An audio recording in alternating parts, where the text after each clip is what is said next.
प्रधानमंत्री नरेंद्र मोदी ने रविवार को मन की बात कार्यक्रम में देश को संबोधित किया। मन की बात कार्यक्रम के दौरान प्रधानमंत्री ने देश में तेजी से बढ़ रहे यूनिकॉर्न की बात की और इस पर खुशी जताते हुए बताया कि देश में यूनिकॉर्न की संख्या 100 हो गई है और हर भारतीय के लिए ये गर्व की बात है। अब जो लोग इकोनॉमिक और बिजनेस जगत पर नजर रखते हैं वही जानते हैं कि यूनिकॉर्न क्या है और देश की इकोनॉमिक में इसकी क्या अहमियत है, लेकिन बड़ी आबादी ऐसी है जो इस शब्द से वाकिफ नहीं है। इसलिए आज हम यहाँ यूनिकॉर्न के बारे में बात करेंगे कि ये क्या है और क्यों प्रधानमंत्री मोदी देश में इनकी बढ़ती संख्या से काफी उत्साहित है। आज स्टार्टअप का जमाना है और देश दुनिया में तेजी से नए नए स्टार्टअप शुरू हो रहे हैं। ऐसे ही किसी स्टार्टअप की मार्केट वैल्यू जब बढ़कर $1 बिलियन या 7,500 करोड़ रुपए हो जाती है तो वेंचर कैपिटल इंडस्ट्री में उसे यूनिकॉर्न कहा जाता है। साल 2013 में वेंचर कैपिटलिस्ट एलन ली ने स्टार्टअप के लिए यूनिकॉर्न शब्द को चर्चित किया था। भारत में आज इन यूनिकॉर्न कंपनियों की संख्या बढ़कर 100 हो चुकी है, जो भारत में बढ़ते इनोवेशन कल्चर का सबूत है कि अब युवा नौकरी के बजाय अपने नए नए बिजनेस आइडियाज को साकार करने में जुटे हैं। भारत के प्रमुख यूनिकॉर्न में पेटीएम, जोमैटो, स्नैपडील, फ्लिपकार्ट, नायका जैसे नाम शामिल हैं। साल 2015 और उससे पहले देश में गिनती के स्टार्टअप काम कर रहे थे जो यूनिकॉर्न की श्रेणी में थे, लेकिन 2020 के बाद इनकी संख्या में गजब का उछाल आया है। साल 2021 में देश में सबसे ज्यादा 42 कंपनियां यूनिकॉर्न बनी और इस साल स्टार्टअप में कुल $42 बिलियन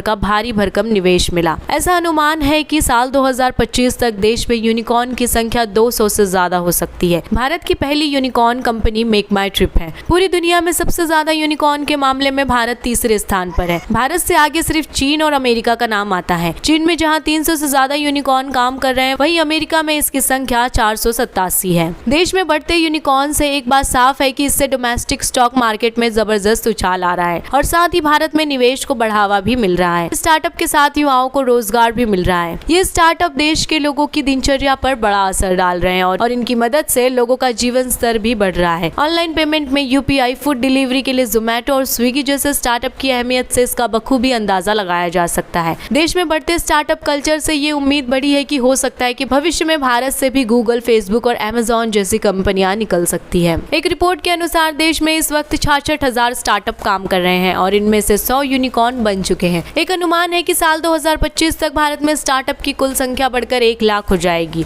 और इन स्टार्टअप से करीब 35 लाख लोगों को रोजगार मिलेगा। साथ ही 2025 तक यूनिकॉर्न की संख्या 100 से बढ़कर 200 तक पहुंच सकती है। वहीं इन स्टार्टअप की मार्केट वैल्यू करीब $1 ट्रिलियन पहुंचने की उम्मीद है। मन की बात कार्यक्रम में पीएम मोदी ने कहा कि अब देश के बड़े महानगरों में ही नहीं बल्कि छोटे शहरों में भी तेजी से स्टार्टअप कल्चर बन रहा है। बेंगलुरु देश में स्टार्टअप कल्चर का हब माना जाता है, लेकिन अब इंदौर, जबलपुर जैसे छोटे शहरों में भी कई स्टार्टअप सफल हो रहे हैं। मध्य प्रदेश की सरकार ने तो स्टार्टअप पॉलिसी पेश की है जिसमें राज्य में शुरू होने वाले स्टार्टअप को सरकार की तरफ से मदद दी जा रही है। इस पॉलिसी का असर कहें या देश में बढ़ते स्टार्टअप कल्चर, इंदौर में आज करीब 500 स्टार्टअप काम कर रहे हैं। मार्केट रिसर्च प्लेटफॉर्म ट्रैक्सन ने ये दावा किया है। इंदौर के प्रमुख स्टार्टअप में शॉप, किराना, बातूनी, सिक्योरिटी बुल जैसे नाम शामिल हैं। क्या इंडिया को डेवलपिंग से डेवलप्ड भारत बना सकते हैं ये स्टार्टअप? कमेंट सेक्शन में जरूर बताएं। बाकी सुनते रहिए सुपरफास्ट शॉर्ट न्यूज, एक अलग नजरिया खबरों का।